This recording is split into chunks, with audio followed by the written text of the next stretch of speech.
teh nicak bagian ke-55 para mitra kasarung kasayang mau. Karangan Kiliksa di bagian ke-55, sabada Mang Jaya namakeun bagian ke-54, ayeuna ngahanca bagian ke-55. Mugi-mugi we dongeng-dongeng ti Mang Jaya official tiasa diambo hiburan pangbeberamana. Mangga nyangakeun para mitra dongengna ti Mang Jaya official. Atuh Mang Jaya ngahaturkeun nuhun oge salajengna dongeng anu judulna kasarung kasayang mau urang lajengkeun namun para mitra sadaya bahasa Sunda gernya ngapunten upami am dahar para mitra am ngahuap piromena am ngahuap dahar para mitra atapi tuang regot nginum para mitra sadaya kecapangateur teh regot nginum para wargi teu aya regot lumpat regot nginum cenah ai jegoh para mitra batuk jegoh batuk teu aya jegoh ngahaleuang teu aya batuk kana jegoh batuk mangga atuh dongeng nu judulna nyaeta kasarung kasayang maung karangan Kiliksa dina bagian ke-55 urang lajengkeun wilujeng ngadangukeun.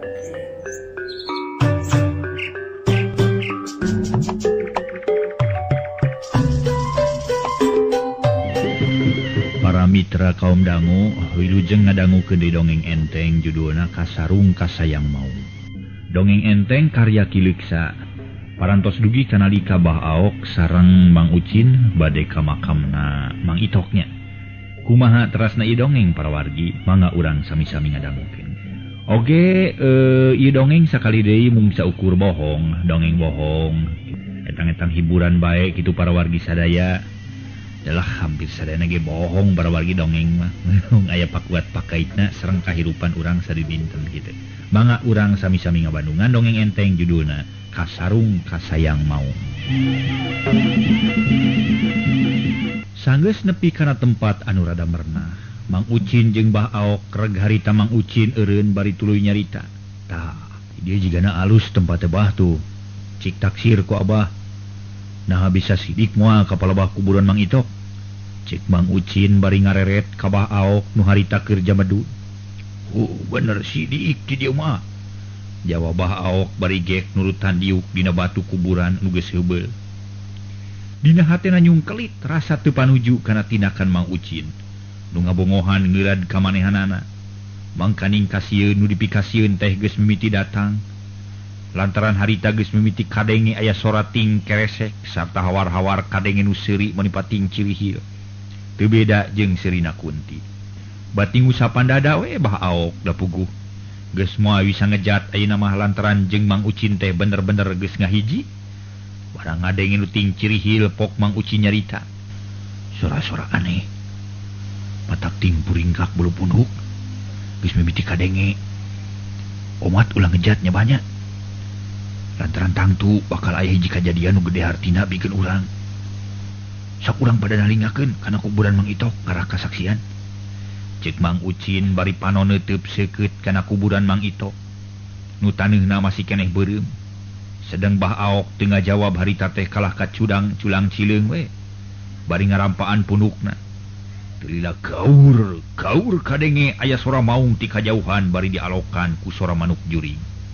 Nu teu dek jempe geus puguh ari cihcir jeung babencek mah.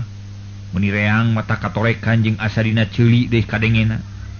Bah Aok beki rarempodan bakat kusieun bulu punuk karasa beki kanal jeung karasa ting hareab paranas tiris ari Mang Ucin ngahep-hep nyarita teu nyarita deui sarta panon teu daek klesot terus nalingakeun kana kuburan teu lila riyeg taneuh karasa ingeung asa diendagkeun ku lini puguh Bah Aok ngarenyag pok ngaharewos ka Mang Ucin. Mang Ucin ayah lini ayo urang balik bisi katinggang tangkala samoja siun awak mah siun lini ya bising rugrug itanu. Cek Bah Aok bari gabrug ngarontok ka Mang Ucin teu beda jeung kalakuan budak leutik. Mang Ucin rada keheuleun nempo kalakuan Bah Aok teh pok nyarita lalaunan tapi rada nyentak jeung matak nyentug kana hate. Cicing Bah Kaos bolon we kalakuan teh. Tempokeun anggur tuh kana kuburan bisi aya naon-naon nu teu kanyahoan. Cicing ulah loba pamolah lantaran sakedeung deui wakal aya kajadian. Cik Mang Ucin bari ngareret heula sakedeung ka Bah Aok. Geus kitu terus mencerong deui kana kuburan Mang Itok. Ari Bah Aok teu kapokeun dicarekan kitu teh, kalah kapok nyarita deui bari nyakelan leungeun Mang Ucin tapi rada ngaharewos. Kuda sieun abah Mang Ucin. Mending urang balik we lah jeung tibatan awak dilegleg ku sieun mah. Hayu Mang Ucin balik bari nagana naon ieu teh. Nanaonan make nempukeun uki patut bari noge. Cicing bah cicing. Cepet. Ulah disada bae gandeng. Tu tempok kana kuburan. Aya naon tu tinggal itu. Cicing bah ulah gandeng cicing. Bisi ngaleungit deui. Cek Mang Ucin bari nunjuk kana palawah kuburan Mang Itok. Bah Aok teu wanieun deui nyarita harita teh lantaran ku Bah Aok kacirieun jelas naker. Dina luhureun kuburan aya 2 ucing keur cumagug pahareup-hareup jiga aya nu didagoan. Bari neuteup kana ucing pok Mang Ucin ngaharewos. Da abah ngomong wae jadi eta ucing deh. Teu nyaho datangna. Kade ulah nyarita deui ieu. Bisi kagaduakeun deui. Jeung ucing teh beuti hideungnya. Cek Mang Ucin bari panon tetep neuteup kana 2 ucing nu keur cumagug gigireun kuburan. Da abah ge moal ngomong deui atuh tapi aduh. Dari sieun mah boga gawe abah teh. Sakieu geus kakolotan ge da. Panyakit sieun mah teu leungit-leungit pugu abah teh. Cek Bah Aok bari panon molotot kana 2 ucing. Jep duanana teu ngaromong deui lantaran sok sieun anu keur diintipna ngaleungit. Ari Bah Aok ngadadak ka sieunna ngurangan. Geus nempo jirimna anu dipikasieun mah. Tapi ari awakna mah ngadeg-deg. Hanger we ngagibrig jiga nu lilinieun. Ngan ayeuna mah teu ribut. Ngajak balik sigana bae Bah Aok ngarasa panasaran. Ari nempo kajadian kitu mah. Malah Mang Ucin geus sarua tina sieun jadi panasaran. Anu lain lumayan dina hatena geus janji rek ngintip nepi ka jucungna. Kaayaan peuting para mitra. Harita kacida jemplingna. Sora anjing nu babaung harita teh ngadadak jempe malah sora-sora sasatoan leutik ge teu kadenge disarada. Jigana mah areureun heula nungguan komando anyar. Lantaran harita teh 2 ucing hideung nu keur cumagug jiga nu husu pisan nungguan kuburan Mang Itok. Sanggeus kaayaan jempe kira-kira 1/4 jam. Peledug aya haseup bodas tina luhureun kuburan Mang Itok. Ucing hideung anu 2 meniting rarenjag jiga nu kaget. Terus ngadepong jiga nu rek ngarontok, matana kaciri hurung meni ngempur jiga cahaya batre. Teu lila antarana torolong aya beurit bodas lumpat tina palebah hiji bijil haseup. Celengkep beurit bodas teh meningan sakilat dirontok ku ucing hideung nu hiji. Geus kitu mah cungungung eta sora. Aya sora anjing disada. Babaung kadengena malah bareng sasatoan leutik anu disarada ti peuting. Meni reang ampir bareng jeung ngacungungna sora anjing. Sedeng Mang Ucin jeung Bah Aok ti korona meni asa garing bakat ku lila teuing nahan napas. Lantaran bakat ku sieun, pagalo jeung kaget meni poho ngarenghap. Panon karasa peurih bakat lila teuing molotot nyaksian kalakuan 2 ucing. Sukuna karasa leuleus tur lungse taya tangan pangawasa. Nepi ka diuk narobah jadi aneprok emok cat. Jiga awewe bakat ku leuleus. Ari ucing hideung nu 2an bagugna teh beuki lila beuki ngagedean lod tungtungna jeleg hiji maung. Anu kacida gedena rupana hideung meles. Nu hiji deui ngajanggelek jadi hiji maung lodaya rupana loreng hideung jeung koneng. Duanana buntutna meni ngagebae nyapuan tanu. Beurit bodas nu geus katewa ku maung sarua ngagedean bareng jeung ngagedean awak ucing. Ngan ari beurit mah geus gede teh ngajanggelet jadi mayit Mang Itok. Nempok kajadian kitu pok Bah Aok maksakeun nyarita. Maung ayo urang balik Mang Ucin. Bingarotok ka urang cilaka ieu. Ayo urang balik. Cek Bah Aok bari ngadeg-deg huntu norok tok jiga nu kabulusan. Panon bolotot teu ngiceup-ngiceup ari bujur geus jemlong baseuh ku cai. Cicing bah. Lumpat ke da moal aya hartina atuh. Sabab itu mah maung siluman. Lamun manehna boga niat jahat ka urang, sanajan lumpat ka mana bae ge pasti bakal ka udag. Tapi kulantaran maung teh teu boga niat jahat ka urang, cik urang udah moal naon matak cicing bah mending urang intip sakalian ka urang mah malah lamun perlu mah urang tuturkeun kana ka mana inditna. Cek Mang Ucin nyarita ngaharewos tapi ari panon mah tetep melotot. Kadua maung anu masih keneh ngadarangong yang hareupan mayit Mang Itok. Ari bah aok geus teu daekeun nyarita lantaran kaciri maung nu hideung teh ngaragama ngarawu mayit.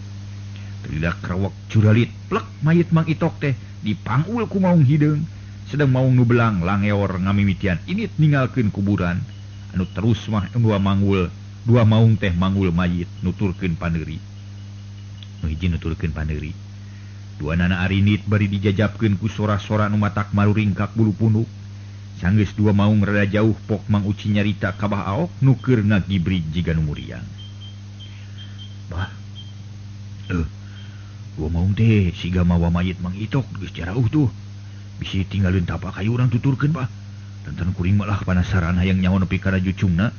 Ayo bah urang init. Wah, cek abah ge antep aya Mang Ucin dah. Abah mah horea masih dikerekeu maung hideung. Ngarontok teh ih. Awak moal burung budal badil ge. Moal disesakeun jeung tulang-tulang nah sigana mah. Cek Bah Aok kalah beuki ngagibrig bae sigana mah reuwas kareureunnakeun. Lantaran tadi mah waktu keur nempok keneh buktina teu parna kitu sieuna teh. Pok Mang Ucin nanya deui. Ih, ari abah. Kawas bolon we kelakuan teh. Piraku ari tadi jigan wani ari ayeuna kalah ngagibrig. Hayu bah rek ngilu moal. Cek Mang Ucin bari jung nangtung terus ngaleos ningalkeun Bah Aok. Tapi kulantaran cangkengna dicangcang kudadung kana cangkeng Bah Aok. Leumpangna teu bisa kebat da katahan ku Bah Aok nu leuwih gede. Atuh reg Mang Ucin eureun deui bari pok nyarita rada nyentak. Bah, rek ngilu moal. Lamun moal ngilu, ieu dadung rek dipegatkeun ku kuring. Pake dagoan nepi ka isuk di dieu, hitung-hitung ngemitan kuburan. Lantaran kuring mah tetep hayang nuturkeun maung. Buru-buru bisi kaburu jauh manten. Cek Mang Ucin bari ngagugunyeng tamang anu nyangcang cangkeng Bah Aok. Kalakuan Mang Ucin teh teu beda jeung budak angon nu keur ngagugunyeng muning anu mogok. Atuh Bah Aok kapaksa hudang lalaunan lantaran cangkengna karasa peureus. Sanggeus nantung pok Bah Aok nyarita ka Mang Ucin semua ambek. Waduh, Mang Ucin mah teung teuingeun ka abah teh. Abah menuturkeun maung siluman hoream. Cicing di dieu bari ngemitan kuburan sarua hoream. Tapi ari Mang Ucin keukeuh mah yang nuturkeun maung siluman. Ya, hayu atuh abah gerek milu. Jawab Bah Aok terus namah leumpang lalaunan nuturkeun Mang Ucin. Pok Mang Ucin nyarita deui. Tidak benar kudu kitu atuh segala-gala ge. Ya, urang buru-buru tuturkeun eta maung teh. Lantaran lamun teu kasusul bakal leungiteun tapak urang teh. Kuring hayang nyaho nu sabenerna kana maksud dua maung teh arek dibawa ka mana mayit Mang Itok teh atuh. Ceuk Mang Ucin bari terus leumpang di gancangan. Bah Aok kapaksa nuturkeun awak kagusur ku Mang Ucin. Kabeneran dua maung keur mawa mayit teh. Leumpangna salse naker. Sakedeung ge kasusul ku Mang Ucin jeung Bah Aok, tapi nuturkeunana teu wani deukeut, da sajabati sieun teh bisi ngaleungit deui. Lantaran ari kangaranan bangsa siluman mah tangtu bakal bisa ngaleungit dina waktu anu ngan sakilat. Ari nu dituturkeunana, harita jarongjon leumpang teu barogaeun curiga. Nu ditujuna ka beulah wetan jiga rek ngajugjug tempat bijilna panon poe. Tapi sanggeus jauh ti astana eta dua maung teh ngadadak robah jirimna. Jadi dua jalma nu jarangkung gede, puguh Mang Ucin jeung Bah Aok mending ngarenyag nempo kajadian kitu, teu lila pok Mang Ucin nyarita Bah Aok, ka Bah Aok bari ngaraneg. Walah. Bah. Maung jadi jelema jarangkung gede. Kumaha urangnya? Wah. Bingung lamun kieu carana mah yeuh. Tapi urang tuturkeun we terus lah. Ayo bah gancangan leumpangna bah. Cek Mang Ucin bari terus leumpang deui. Bah Aok pok ngajawab, cek abah mah mending urang teh balik deui atuh Mang Ucin. Lantaran asa teu aya guna nutur-nutur siluman mah. Ari geus kieu kajadianana abah ge percaya kada caritaan Mang Ucin. Apan satadina mah ngan sakadar neangan bukti wungkul sangkan urang teu parabu catur. Kulantaran ayeuna mah geus manggi bukti urang baralik atuh ayeuna mah naon hesena bari naon ge. Bah Aok bari leumpang lalaunan ngarah Mang Ucin teu katutuluyan leumpangna. Reg Mang Ucin eureun deui sarta pok nyarita deui. Nya benernya bah dipikir-pikir mah.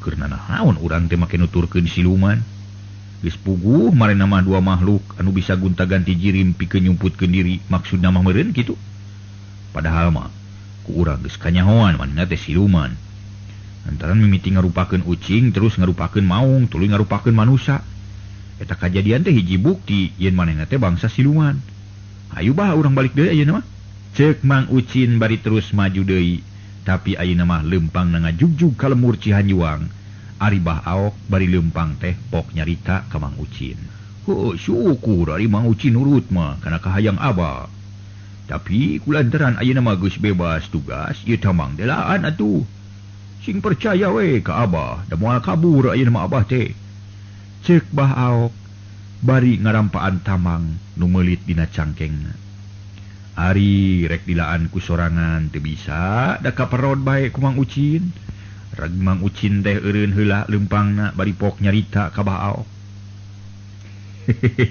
nya Bah poho kuring teh lah kana tamang teh tapi kadenya Bah lamun geus dilaan ulah lumpat ninggalkeun kuring bisi tajong terus labuh lamun geus kitu kuring moal ditulungan ku kuring kajeun gogorowokan we lah sok Bah porosotkeun ayeuna mah ceuk Mang Ucin bari ngenoran tamang nu meulit dina cangkengna geus kitu mah porosot tamang teh lesot dina cangkeng Bah Aok malah cangkeng Mang Ucin ge geus teu dibeueuran ku tamang deui sanggeus tamang lesot terus tamang teh digulungan ku Mang Ucin sarta tuluy disorenang dina tak-takna Bah Aok terus lempang miheulaan Mang Ucin bari lempang pok Bah Aok nyarita bangun gumbira ari geus lesot tina tamangna waduh meni asa teh tulus digandung Abah teh puguh Mang Ucin nuhun Mang Ucin Abah geus dibebaskeun tina panyangjang tamang Mang Ucin malah Abah rek janji ka diri sorangan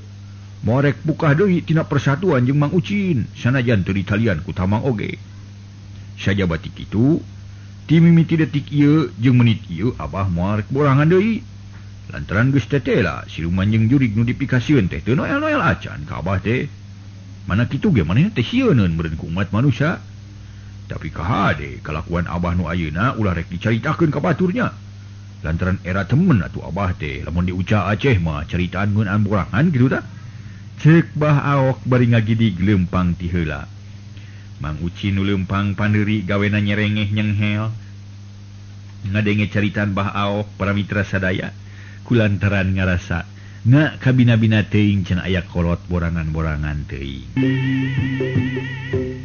Mang Ucin harita bari ngomong jero hatena naha cenah kunaon aya Bah Aok kabina borangan kabina-bina terus manehna ge mikir deui bohong malulu caritaan si Abah teh cik hayang nyaho rek diheureuyan bener wanian kitu lamun teu lumpat teh lawanian tapi lamun lumpat caritaan nangan ngabubaraha awak sorangan wungkul majarkeun ayeuna mah geus leungit cenah apa panyakit borangan teh ceuk gerentos hate Mang Ucin bari terus lempangna rada digancangan supaya rada deukeut ka Bah Aok sanggeus deukeut pisan pok nyarita lalaunan tapi sorana ngirung niru-niru sora Kunti si jurig cai nyaha ieu aduh mah nguring ngonge moal ningiyakeun ayo aduh ngamanyungi ngiru ngalemur mah nguring ceuk Mang Ucin bari terus noel punuk Bah Aok lalaunan gero Bah Aok ngoceak tadi pisan waduh tuh aya ririwa ceuk Bah Aok bari deregdeg lumpat ti babaranting teu nolih deui ka Mang Ucin sakilat ge Mang Ucin geus katinggalieun ku Bah Aok nu ngabecir lumpat barang Mang Ucin nempo Bah Aok lumpat cakakak siri sorangan bakat ku bunga siga nu heueuh Bah Aok lah majarkeun panyakit kasieun teh geus leungit tetela Bah Aok mah bohong malulu jadi wanian teu ngareret deui ka aing bakat ku borangan meureun leh kolot-kolot teh borangan teu katulungan ceuk Mang Ucin bari terus lempang nuturkeun Bah Aok nu geus jauh pisan tapi kulantaran lempangna sorangan tur tengah peuting Mang Ucin teh lila-lila mah ngarasa keung jeung sieun komo barang inget kana omongan sorangan mah rai bulu punukna ngadadak maruringkak jeung panas tiris omonganan anu ngirung kadenge deui ku Mang Ucin malah ras ingat deui kana kajadian nu geus lila waktu diririwaan ku Nyi Rustia. Atuh teu leuwih pikir dereg-deg Mang Ucin lumpat meuni notog-notogkeun maneh bari ngomong sorangan. Ih, Iwa, cenah bari celeng Mang Ucin ge luluncatan wakat ku hayang buru-buru nepi ka imahna. Kaayaan peuting beuki sepi jeung jempling. Mang Ucin lumpatna disaksian ku bulan ngan sapasi jeung disaksian ku jutaan bentang nu baranang di langit. Mang Ucin lumpat doraka ku pola sorangan dabongan nyingsieunan kanu sieun, akhirna tamiang meulit ka bitis. Ieu para wargi sadara, jadi kasieun teh aya dina awak urang sorangan kitu. Kasieun sagarupi kasieun aya dina awak urang sorangan. Lamun ceuk urang siga kitu, tapi pasti sok kacipta para wargi sadaya. Ciciptaan urang teh kitu jadi kacipta we. Model tadi ge model kitu ciciptaan Mang Ucin wonten jeung Mbah Awok kitu kaayaan teh kitu. Para mitra sadaya. Ciciptaan sok kagambarkeun. Ieu ge kajadian memang tadi nama sabab hiji waktos Mang Jaya teh aya kasieun. Terus we kumargi kanggo naon teh hartos nama bade ngecek radio teh kedah di tempat anu sae kitu nya para wargi. Hiji waktos kenging tempat nu sae tah tenang we nyalira ngecek radio gembrang-gembrung gitu. Lami-lami barang tos salah saya ngecek gitu ulang di mana ieu teh mangkaning jauh ka ditu ka dieu paroek deui bisa sote caang dicangan ku lampu nyai-nyai ti kajauhan baterai. Nah nu pudig ge kasieun teh macem-macem para wargi, sieun digarong ku jelema kitu ku jelema jahat. Jeung deui nya sieun anu ngaheureuyan kitu teh. Biur dewe init deui kitu. Tadi mah teu aya kasieun, jadi kasieun teh aya dina awak urang sorangan gitu. Lamun keur kabeneran leungit nya leungit kasieun, keur kabeneran aya nya aya kasieun. Namung para wargi sadaya aya hadena jeung kasieun sareng kawani teh kedah saimang para wargi sadaya. Hartos sama saimang teh nya kedah seueur kana wani ulah. Kedah seueur kana wani kitu. Saimang teh kedah aya babandinganana mung kedah seueur kana wani. Lamun 70% mah wani, 30% kasieun. Ulah naon teh? Kawani tuluy-tuluyan kitu aya kasieun antukna sok cilaka ku pola sorangan nu kieu ge para wargi sadayana. Mangga urang teraskeun. Urang antep Mang Ucin jeung Mbah Awok nu keur ngabalacir lumpat. Ayeuna urang tuturkeun dua maung nu keur mawa mayit Mang Itok teh. Sanggeus dua maung jirim narobah jara di manusa terus laleumpang mapai jalan gede nu brasna kalembur. Malah nu hiji deui mah make mawa iteuk sagala rupa. Sanggeus laleumpang nyorang sababaraha leuweung les dua jalma siluman teh teu katempo deui sarta hiu aya angin ngagelebug tarik naker. Sigana bae angin ngajajabkeun arinditna dua makhluk siluman nu marawa mayit Mang Itok. Ayeuna urang caturkeun di nagara siluman maung nu aya di kakawasaan Prabu Malodra. Di saluareun benteng aya 3 jalma keur ngagardig leumpang ngajugjug ka pintu gerbang eta nagara. Teu lilas rog nu tiluan teh tarpi ka palebah pintu gerbang. Horeng eta teh Mang Itok nu digendeng ku dua ponggawa kerajaan siluman maung. Padang Jawa nu tiluan datang teh para gulang-gulang nu ngajaga pintu gerbang ampir bareng ngahormat ka Mang Itok. Cigana bae sarerea geus nyarahun yen Mang Itok teh diangkat jadi panglima perang di nagara siluman maung. Mun ayeuna mun di nagara manusia mah menteri pertahanan bro. Sanggeus Mang Itok males ngahormat terus leumpang deui ngajugjug ka karaton. Sapapanjang jalan unggal jalma nu kaparengan papaliwat jeung Mang Itok kabeh mere hormat ka Mang Itok. Mang Itok rada kaget pok ngomong sorangan. Ai. Nah, jalma pada ngahormat ka aing ye.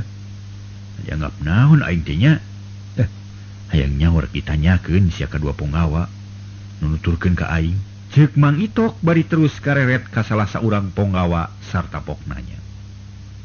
Wa, naon sababna ieu ngajalma nu tepung jeung kula ye? Marere hormat. Dianggap naon kula teh ponggawa? Ceuk Mang Itok bari neuteup ka ponggawa kerajaan nu leumpang katuhueun Mang Itok. Ka ponggawa ge manggilna teh wa we Mang Itok. Sugauh. Apaan disalira teh parantos diangkat janten panglima perang di nagara ieu sun. Sakubna rakyat siluman maung parantos dipaparin bewara ku Gusti Ratu Prabu Malodra. Kitu margina teh. jawab penggawa kerajaan bari ungek mere hormat leng Mang Itok ngahuleng sakedeung malah lempang na ngareneng ngaraneg heula bakat ku anteng mikiran caritaan penggawa kerajaan terila berai lamunanana jadi caang sarta waktu kedatangan ku Kiburahol kacipta ku Mang Itok malah sakabeh caritaan Kiburahol kadenge ku Mang Itok geus kitu mah pok Mang Itok nyarita deui ka penggawa.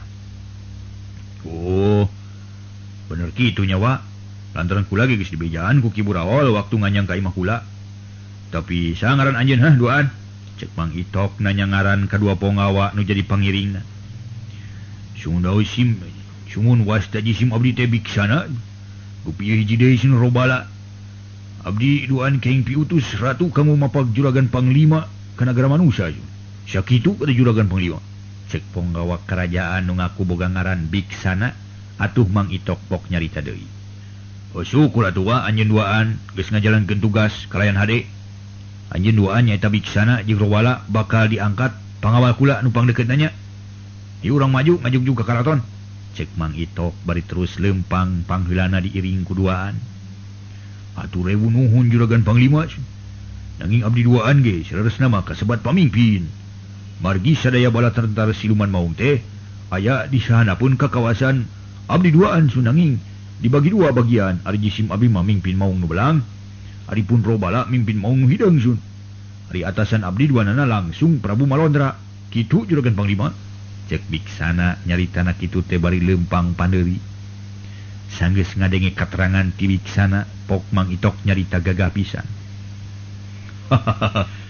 Syukur atuh ari kitu mah tapi jigana lamun geus aya kula mah atasan anjeun teh kula duaannya atasan anjeun duaan kula ye di awak kula kakara Prabu Malondra memang alus aturan teh ye ayo dan jangan lempang ngadah buru-buru nepi ka karaton cek Mang Itok bari terus manehna ge lempang di gancangan biksana jeung robala harita teh teu nyarita deui duanana ge terus lalempang nuturkeun ka Mang Itok sanggeus lalempang kira-kira saparapat jam srog ti duanana terepi ka pakarangan karaton barang breh di pakarangan karaton geus ngabaris ribuan bala tentara siluman maung barisan maung hideung di kencaeun jalan barisan maung belang katuhun jalan sakabeh barisan yang hareup ka jalan nu bakal kaliwatan ku Mang Itok sakabeh rakyat maung geus dianggap yen Mang Itok teh panglima perangna daerah eta nagara. Barang Mang Itok nu keur diiringkeun ku biksana jeung robala nepi ka jero pakarangan karaton. Di jero karaton aya dua prajurit nu mapagkeun kadatangan Mang Itok, horeng eta minangka utusan ti Prabu Malondra Ratu Siluman Maung. Lantaran baranggok patepung langsung eta dua prajurit ngahormat ka Mang Itok sarta pok nyarita. Aturan wilujeng sumping juragan panglima. Jisim abdi diutus ku Gusti Ratu kanggo ngadugikeun dawuhan ka juragan mugi kawidian. Cek prajurit anu jiga maung hideung rupana. Pok Mang Itok dijawab bari lempang eureun heula. Hade, ukula di dina nyarita. Sok geura bejakeun. Kasauran Gusti Ratu teh. Cek Mang Itok bari nangtung ajeg pisan niru-niru hiji jenderal lamun narima panghormatan. Ari prajurit pok nyarita deui. Sumangga juragan. Saur Gusti Ratu juragan panglima kedah teras we kalebet karaton ayeuna kene. Margi Gusti Ratu parantos ngantosan kasumpingan juragan panglima sun. Sakitu nu kapihatur sun. Cek prajurit bari terus ngahormat deui ka Mang Itok. Oh jadi kitunya. Oh kaharti ku kaula ge. Ayo urang indit ayeuna keneh.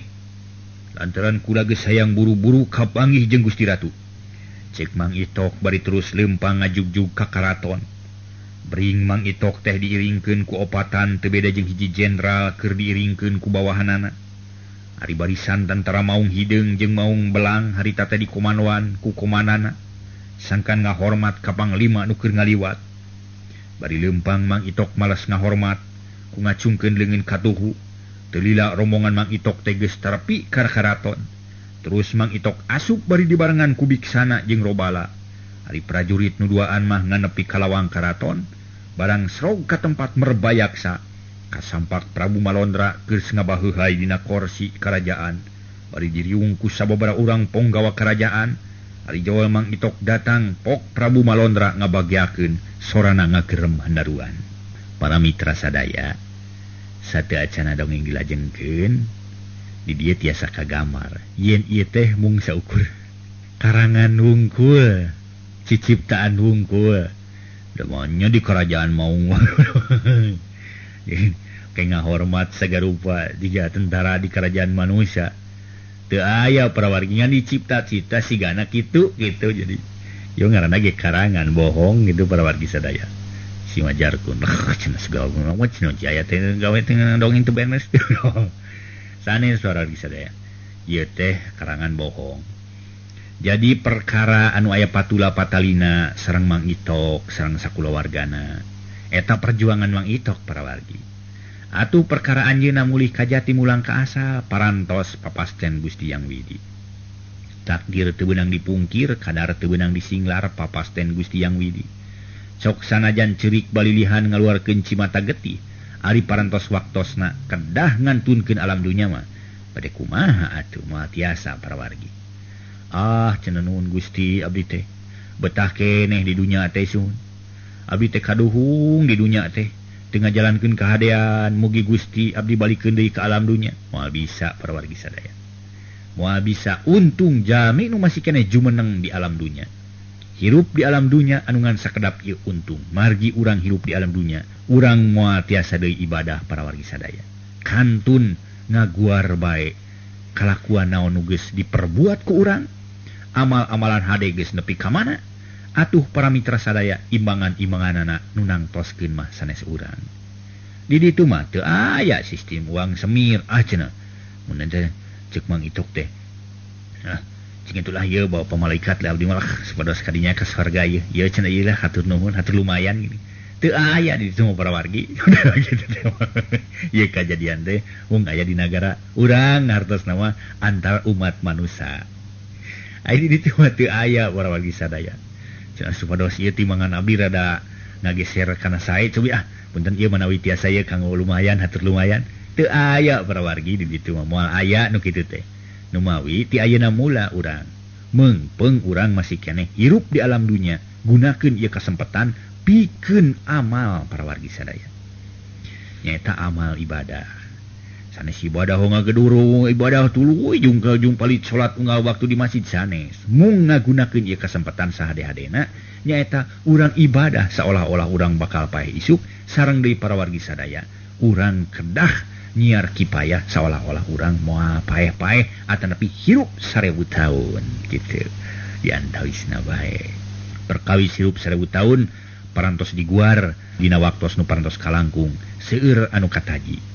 Ieu ge saresna mah nyaeta ti kasepuhan keneh Mang Jaya ge kenging luang teh janten hirup 1000 taun teh nyaeta anak cucu incu kaditu bau jangga wareng sareng kakait siur sareng sajabina eta namina hirup 1000 taun. Daya jasana urang teh kitu. Mangga urang teraskeun para wargi sadaya, tapi ulah kena-kena keur hirup 1000 taun. Mak sagala diala. Sagala dicokot, barang haram dicokot, ngahalalkeun barang haram tah eta mah antuk nama tak cilaka ku pola sorangan aya catetanana. Ina dongeng di cina teu puguting kelah balang bentor kan gitu teruskeun mangga prawargi. Harita Prabu Malondra ngabagiakeun sorana kerem handaruan. Bagia panglima anyar sok buru-buru diuk satata jeung kaula lantaran kaula teges lono ka anjeun teh kumaha cager cek Prabu Malondra bari nyodorkeun dampaleungeun katuhu ngajak sasalaman. Gancang ku Mang Itok di tampanan itung-itung narima kana panghormati sang ratu. Sanggeus beres sasalaman gek Mang Itok diuk dina kursi nu geus disadiakeun gigireun Prabu Malondra. Sanggeus diuk tarapti pok nyarita. Waduh, atur nuhun kana panampian ti salira Gusti Prabu ieu. Isim abdi teh dina danget-danget ieu mah berkah teu kirang sawios-wios. Cek Mang Itok nyaritana tatag pisan. Teu jiga-jiga kakara nyarita di kerajaan. Gaya jeung rengkak padipolah teu kaku jeung jiga-jiga anyar pinanggih. Malah tagog-tagogna sanes tagog apu ieu gagah pisan Mang Itok mah. Hari Prabu Malondra pok nyarita deui bangun nu kacida bunga boga panglima model Mang Itok sabab wawanen jeung kagagahan punyul ti batur Mang Itok mah. syukur kau ulang rasa bunga lamun anjeun cager lantaran anjeun teh ayeuna boga kewajiban pikeun mingpin jeung ngatur bala tentara nu kacida lobana sajabat ti kitu kalungguhan anjeun anu geus diangkat jadi panglima perang ku kaula ti kamari keneh geus diemarkeun ka sakabeh rakyat kula tapi samemeh kula nyarita nu leuwih loba kaula rek nanya heula ka anjeun ari anjeun manggihan barisan tentara kula henteu heuh cek Prabu Malondra bari neuteup ka Mang Itok meuni lalem pisan. Gua kan tenan menakan mah Gusti. Samalih mah jisim abdi ngalangkungan ka tengah-tengah barisan bala tentara. Nah ada pikir sanaon Gusti teh. Mangga saurkeun ka jisim abdi ayeuna keneh. Bilih bae Gusti Ratu bade marentah ka jisim abdi, tangtos ku jisim abdi bakal dilaksanakeun. Bujeng-bujeng siang dalah janari tengah peuting ge, tangtos bakal dilaksanakeun. Cek Mang Itok nyaritana gagah reti pisan atuh kacida Prabu Malondra bungaheunana barang ngadenge caritaan Mang Itok teu lila pok Prabu Malondra nyarita deui. Alus caritaan teh ku kula katarima pisan kasanggupan ti anjeun tapi kula can wani mere parentah ka anjeun ayeuna mah lantaran anjeun can resmi jadi panglima. Tah kulantaran kitu samemeh anjeun ngajalankeun tugas kapamimpinan anjeun kudu diresmikeun heula sarta kudu disanghareupan heula ku sakabeh bala tentara nu bakal jadi anak buah anjeun. Jadi maksud kula poe ieu keneh anjeun bakal diistrenan di hareupeun sakumna bala tentara kula. Ngan pikeun ngalaksanakeun eta acara anjeun kudu disalin heula papakian kabesaran. Lantaran kurang pantas lamun hiji panglima perang di negara mau make pakaian juga kitu. Pakaian anjeun ge kudu sarua jeung bala tentara kula. Tah kulantaran kitu sok geura ganti heula ku pakaian nu saluyu jeung pakaian tentara kula. Cek Prabu Malondra bari mencerong ka Mang Itok nu keur ungut-ungutan. Sumangga Kangjeng Gusti. Nanging kedah kunaon atuh gentosna angguan abdi teh? Da teu ngabantun salin abdi mah. Cek Mang Itok. Semua bingung pisan dititah ganti baju. Apaan geus dibahanan ku kula warga anjeun nu tinggalkeun. Ngan memang aya anak lain di dieu pakaian anjeun. Tapi di tempat panampungan di ditu tuh. Di gudang di kiduleun karaton. Pikeun nyokotna kapaksa kudu ku anjeun sorangan lantaran ku batur mah bisi salah nyokot. Ngan pikeun tuluy jalan ngajak we salah saurang prajurit. Dalamun pakaian anjeun geus ganti ka kara acara peresmian bisa dilaksanakeun ayeuna keneh. Malah ngaran anjeun ku kula rek diganti sakalian. Jung cokot heula pakaianana. Oh kitu kahartos atuh pami kitu mah Gusti. Mangga jisim abdi seja amit mungkur ye. Bari nyenak heula pakaian jisim abdi. Ceuk Mang Itok harita teh para mitra. Mang Itok gentos nami teh di kerajaan. Manyang ke pami anjeunna jeneng seug Prabu Malondra. Mulih ka Jatimulang ka asa Mang Itok diangkat jadi Prabu Itok. Teu wandes. Kangjeng Prabu Itok. Wah, teu wandes para mitra. Jangan ku ada digentos namina. Yo intermezzo. Si janten Prabu Itok. Wah, mangga kacau prawargi sadaya meski. Mangga urang teraskeun. Mang Itok terus kaluar ti karaton langsung ngajugjug ka gudang pakaian. Kalayan diantir ku prajurit saurang. Sanggeus tepi terus laporan ke penjaga gudang nu harita keur dariuk. Hareupeun gudang panto gudang teh. Menjaga gudang. Kula ngaja datang ka dieu kalawan aya maksud rek nyokot pakaian kula ye. Sok buru-buru pasrahkeun ka kula. Lantaran kula rek diresmikeun jadi panglima perang. Cek Mang Itok nyaritana gagah pisan bari neuteup ka penjaga gudang. Oh, sumangat juragan panglima. Margi jisim abdi ge parantos king parentah kanggo masrahkeun angguan selira nun. Mangga atusan sekedap ku jisim abdi bade dibantu. Jawab si penjaga bari kolotrak muka panto gudang. Teu lila sup eta penjaga teh asup ka jero gudang. Sanggeus rada lila para mitra sadaya. Torojo si penjaga teh kaluar deui bari mawa pakaian sasatea terus dibikeun ka Mang Itok bari pok nyarita. Mangga nyangakeun juragan panglima. Oh, sareng bilih bade dianggo di dieu sakantenan mangga di ditu tuh di lebet kamar anu husu. Disayagikeun paranti nu gentos anggoan. Cek penjaga bari nunjuk ka hiji kamar nu harita pantona molongo. Mang Itok pok ngajawab, bener. Kula rek disalin di dia ye. Ngarah rineh. Lantaran lamun ganti pakaian di karaton. Waduh erak batur atur babatur. Cek Mang Itok bari terus ngaleos. Ngajugjug ka kamar paranti disalin baju. Sanggeus tepi terus asup ka kamar seberar brug panto ditutupkeun. Sangkan teka tempoeun ku batur, telila Mang Itok geus kaluar deui. Sarta gagah pisan sigana, pulu nu coreleng koneng jeung hideung meuni herang. Buntut ngagomplok jeung panjang ngagebay nyapuan taneuh. Kuku-kuku meuni rangwas jeung sareukeut matak pikagilaeun. Lamun kabeneran dikaluarkeun teh ngan untung sok ditilepkeun kukuna. Ari moal dipake mah, tapi hanya ka mau lodaya nu sakitu gagahna teh teu bogaeun hulu. Kacau orang lagi. Aduh. Ngan ari ku Mang Itok mah karasana teh asa jejeg we kawas biasana. Tapi katempona ku penjaga gudang jeung hiji prajurit anu nganteur Mang Itok teu bogaeun hulu calon panglima teh. Nampok kitu pok penjaga gudang ngaharewos ka prajurit nu nganteur Mang Itok. Juga tempok kunyaneh euy. Panglima perang negara urang teh tela teu bogaeun sirah euy. Nah pantas gitu euy. Cek si penjaga bari neuteup ka Mang Itok. Nu jirimna geus jadi mung lodaya nu taya huluan. Prajurit nu disebut juga pok ngajawab. Hi, puguh we tu nya. Pantas euy. Lantaran piraku aya hiji kapala teu boga hulu. Tapi kumaha kaputusan Gusti Ratu we urang mah lah. Sabab urang mah rumasa bawahan nu kudu satia jeung satuhu ka pamimpin. Lain kitu euy. Cek juga bari ngareret sampai kasih penjaga gudang.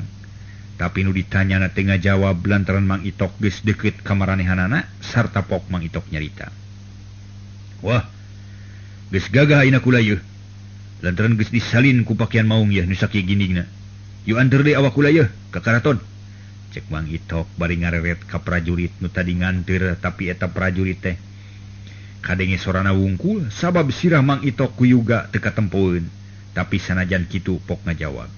Oh, sumangga juragan panglima. Tangtos ku jisim abdi bakal diajabkeun dugi ka karaton. Jawab juga bari terus leumpang bareng jeung Mang Itok ngajugjug deui ka karaton. Tekung silila serog Mang Itok nepi ka karaton terus asup ka tempat merbayaksa. Tapi barang jol teh sarerea ge aya di tempat merbayaksa colohok bengong mata simeuteun lantaran jelas pisan Mang Itok teh teu make sirah. Malah Prabu Malondra wakatku kaget jeung heran. Menika godeg di segala rupa. Sameme ditanya ku Prabu Malondra pak Mang Itok nyarita. Gusti Ratu, rupina acara peresmian jisim abdi teh tiasa dilaksanakeun ayeuna panginten. Margi ayeuna jisim abdi parantos nganggo pakaian nu akur jeung bala tentara maung. Mangga jisim abdi parantos siaga kanggo ngajalankeun tugas. Cek Mang Itok bangun ngarasa reueus jigana. Canyahoan yen kaayaan dirina teh jadi bahan pikiraneun batur. Pok Prabu Malondra nyarita. Ke sabar sakeudeung. Perkara ngaresmikeun kalungguhan anjeun urang tunda heula sakeudeung. Ayeuna kapaksa kudu ganti heula acara ku perkara sejen. Sabab katempona ku kula anjeun teh teu parok jeung batur. Pira ku hiji panglima perang rek kitu kaayaanana. Ayeuna kula rek nanya heula ka anjeun. Naha anjeun teh geus sadar kana kaayaan awak sorangan? Naha anjeun teh waktu keur dangdan teh teungeun heula? Cik jawab heula pertanyaan kula. Sanggeus perkara eta beres kakara urang neruskeun perkara tadi. Cik Prabu Malondra bari neuteup seukeut kana tangtungan awak Mang Itok. Puguh we Mang Itok meuni ngarenyag ditanya kitu. Samemeh ngajawab Mang Itok rarat-rarat heula kana sakujur awak. Malah mani dipapai tutungtung buntut nepi ka taktak. Hanya ka teu bisa nitenan kana sirah da puguh panon oge aya dina sirah. Gap Mang Itok ngarampas sirah, tapi da aya dirampak mangan teu bisa katempo ku batur. Sanggeus yakin awakna teu aya kakurang pok ngajawab. Kangjeng Gusti, mugi janten uninga numutkeun saraosan jisim abdi mah asa teu aya kakirangan kaayaan awak abdi teh. Malih mah asa namian gagah abdi ayeuna. Nanging ari ngeunteung mah rumaos jisim abdi teh teu acan. Naya naon kitu Kangjeng Gusti? Cobi jisim abdi pasian terang supados enggal tiasa dilereskeun. Cek Mang Itok bari neuteup ka Sang Ratu. Nu harita keur molohok ngabandungan caritaan Mang Itok. Delila Prabu Malondra ngajawab bari gogo. Heueuh nu matak hanya ka waktu da kaburu beak euy.